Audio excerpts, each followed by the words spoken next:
Yes, go ahead. Some pranam. The first mandala happened here 3-4 days back. That was perhaps the best day of my life, because though I'm in the meditations for many so-called years, that day, what happened is, I don't know, very difficult to verbalize. Maybe it's so much expansion, or so much of a lot of things.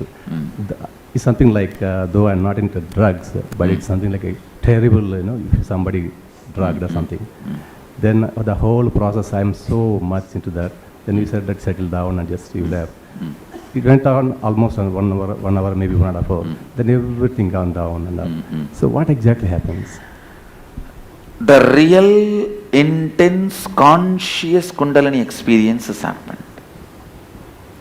When Kundalini awakens and touches your consciousness and opens, the whole body and mind goes through the change. That is what you have experienced. Now you will see that it will start manifesting as powers.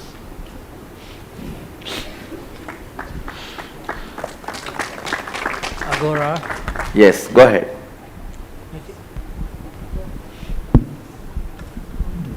Go ahead. Pranam Baba. Pranam Baba. I just want to ask that sometimes we don't feel anything. In spite you are giving too much of energy. No, what I am saying, it is not that you don't feel, it has not come to your perception level. See, there are some things called cognition level and perception level. In the cognition level, it starts happening immediately. To come to the perception level, it takes few days, because too much of fluoride in the body. See, fluoride is one of the worst toxin, stops you perceiving what is supposed to be the cognition. It is just little detoxification is required. Take Aritaki powder every day. That detoxifies the fluoride toxin. So the cognition becomes perception. Means Kundalini becomes power when the toxins are removed from the body. Thank you, Baba. Vamadev. See, I wanted all of you to do Panchakriya. Are you guys doing every day? No, you can't say no. Please start doing from today. Do not miss. Anima cancer given na? Please do not miss the Panchakriya. Next. Vamadeva. Sir, I have one suggestion, and I would like to understand why the whole population of the world has been betrayed by several type of teachings which did not bring anything. I did meditation for 40 years. I don't have anything. And see what I am saying. Whatever frequency we are in, we attract that kind of a teachings. Sometimes we think we want transformation, but we will not take the risk needed for it. I am ready to take anything. I understand. You see, now you may be in that space, that is why you are here. So, if we have spent our time in the lower level of teachings, we are also responsible in a way. We just tolerated it.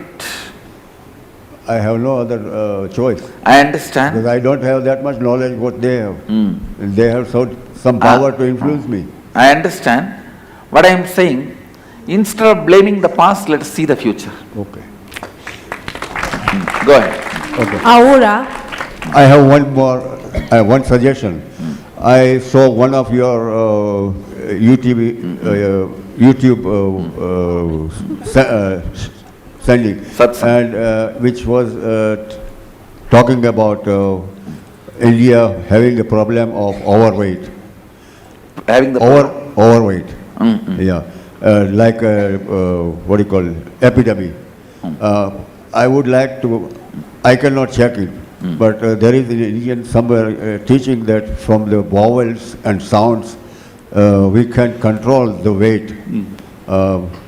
In Ahmedabad there was some person who was doing that healing with vowel A-E-I-O-U-Y or something, and you can develop. I'll try to do something. Please do that, because that is the biggest problem. I have seen it in my family also. Tatpurusha. Tatpurusha. Yes, go ahead. Yeah, Guruji, how important is Kula Devata in Hinduism? Kula Devata. Oh, Kula Devata. You see, Kula Devata is your DNA source. So, any worship of Kula Devata, any reverence of Kula Devata will awaken your DNA, will keep you healthy.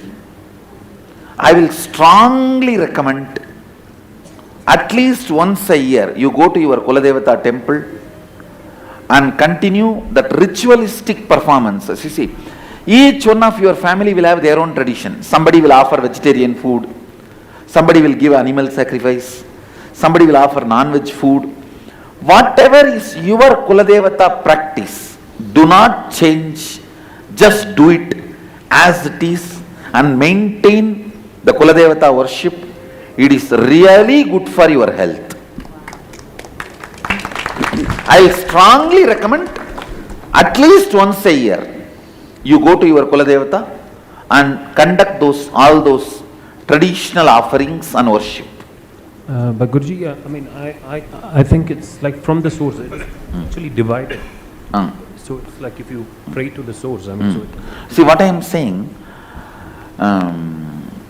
for example, if I am pleased, everyone is pleased in my organization. Yeah. But sometime you need to please her to get my appointment. You understand? So like that only, even though Sadashiva is there, Mula Devata, we need Kula Devata's grace also. You can't say, oh, I'll talk to Mula Devata directly. No. You need to revere Kula Devata. Otherwise, they can delay. See, she cannot deny, but she can delay. it's true. It's actually happening, yes. So understand. Aura. Swamiji. Understand this example. So, it's good to at least once a year. So, yes, Shiva. What I am saying, ultimately all devatas are another form of Shiva. But surely the Kula Devata has its own connection, cognition, which helps you. See, being incarnation worshipped by millions all over the world, even now I don't miss going to my Kula Devata temple in my hometown. I don't miss. When I go with all the reverences like a village boy, I'll go and bow down and roll on the ground.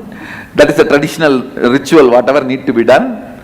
I'll roll on the ground and do whatever offerings need to be done. My family is vegetarian family, Shaivites, we are Shaivites, so we don't give animal sacrifice. We give all the vegetarian items like a cooked rice and jaggery and whatever need to be offered, I will do it very sincerely like a normal village boy. You will not find any paraphernalia, any big thing around me at that time. I'll obey the tradition to the word and offer my respects and reverence and come. Understand? Some of these things need to be kept alive for our own good. For our own good. Swamiji, Tatpurusha. Swamiji.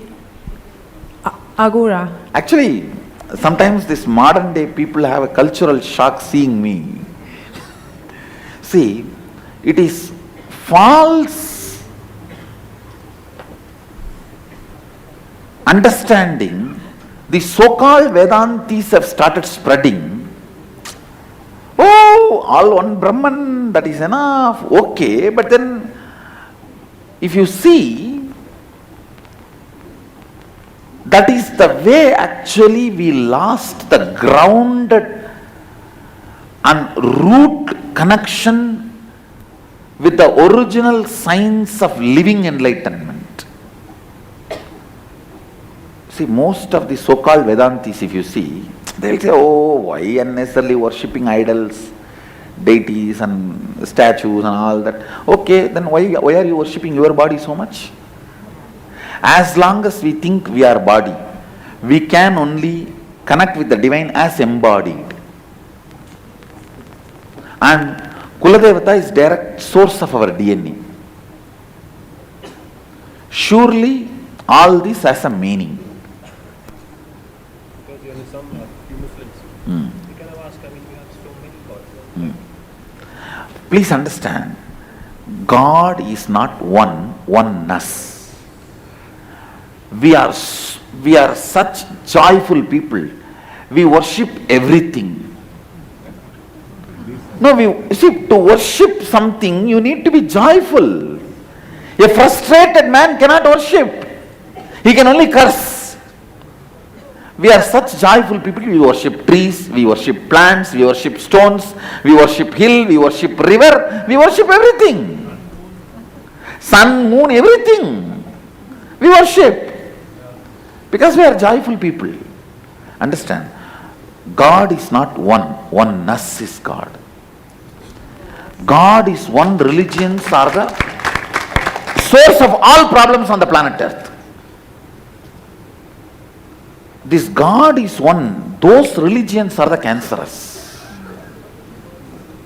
They created all the mess in the name of religion. God is oneness, not one. How can, see, even these people who say God is one, they accept God is infinity. How can infinity be one? Infinity has to be infinity. So I mean, see, sometimes how much you try to teach them or make them understand, but it's very difficult, you know. You get your What I am PP saying, up. just ask this one question. Is your God infinite or not? Infinite or finite? If they say finite, then he is not God, forget about him.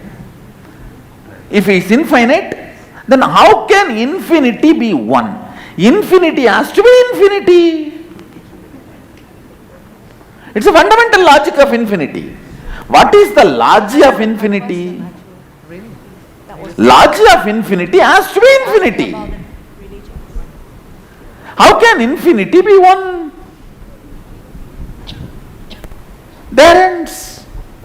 Infinity has to be infinity. If you accept the concept of infinity, the quantity also is infinity. They try to say quality is infinity, but the quantity is not infinity. No, that doesn't match. If the quality is infinity, quantity has to be infinity. If the quality is infinity, because that infinity includes the quantity of infinity. So the quantity of infinity cannot be excluded with the quality of infinity. Come on. Straight logic. So, God is oneness, not one. That solves the issue. The first statement they make is God is one. First statement we make is Ishavasyam idagum sarvam. The first statement of the first Upanishad. Ishavasyam idagum sarvam. Everything exists is God. So God is oneness, not one. Vamdeva. I'm a logical person and I'm trapped in a logical body and I've got a logical problem. I'm trying to manifest powers. I'm doing that by trying to envision you in my third eye. I'm saying that manifesting powers is how well I manifest powers is a result of how much oneness I have with you. When I'm not manifesting powers though, and I'm seeing you very clearly in my eye, my logic tells me I'm doing something wrong. See what I am saying? Fundamentally, now as and now, it is that fluttering period. Fluttering period. Flattering period. Fluttering. Fluttering period. Fluttering means that now only the things are happening. Now only the things are happening. So now the logic from which you ask the question itself will melt down in 1 or 2 days. Okay. Is there a clever way to become less of a logical person? No, I don't think you should become lesser logical. You should only understand the different logic of, see, for example, how the logic of bio is biology. Logic of psycha is psychology. Yes. You can't use the biology's logic into psychology. Yes. You should not become less logic. You should know logically which logic should be applied with which logic. So what's the logic for emotion? No, it is not emotion actually, it is oneness. The logic of the oneness is your decision to be oneness. See, you decide, now I am deciding to be one with Sadashiva, even though I do not understand Sadashiva completely. Yes. And after 2-3 minutes, your own self-doubt will say, no, you are not in oneness, yeah, these are all stupid, all that confusion. You say, all right. Beyond all this confusion, my sankalpa, my will, I am declaring to be oneness. Okay. That will persistence is the logic of power manifestation. Thank you. Thank you. Nothing else. It is not emotion, it is not logic, it is decision to be will persistive. Will persistence. Okay. Thank you. Swamiji, Tat Purusha. After Shiva Diksha, I mean, East is prohibited, right? So bread and pav, all the... No. First level Shiva Diksha, it is not prohibited. Only second level Shiva Diksha. That is option for you. Okay. Understand? Second level Shiva Diksha only it is prohibited. And now ask the further question. So the question was that East is prohibited because it's a living organism. Yes. When milk converts into curd, there are living microbes in it. You So see what what's I am the saying? difference? Okay. Yesterday I was telling, do you remember that even if you feed poison to cow, it does not give poison. In the milk there will not be a trace of poison. Like that milk, curd and curd ghee, in that whole mechanism, the life develops, does not perceive pain. But the yeast developed on the floor, wheat, it perceives pain. The pain memory is not getting stored in the yeast which is getting developed. In the milk, curd and curd ghee process, I already worked on it. See, I am not promoting vegetarianism as a moral value. I am promoting vegetarianism as a health value. Why, you know? When something which develops the muscle memory to store pain, and if that is killed, that muscles retain the pain memory, and when you consume that, your muscle memory is affected by that pain. See, when an animal dies, it's not going to say Loka, Samasta, Sukhino, Bhavantu and die. No. Understand?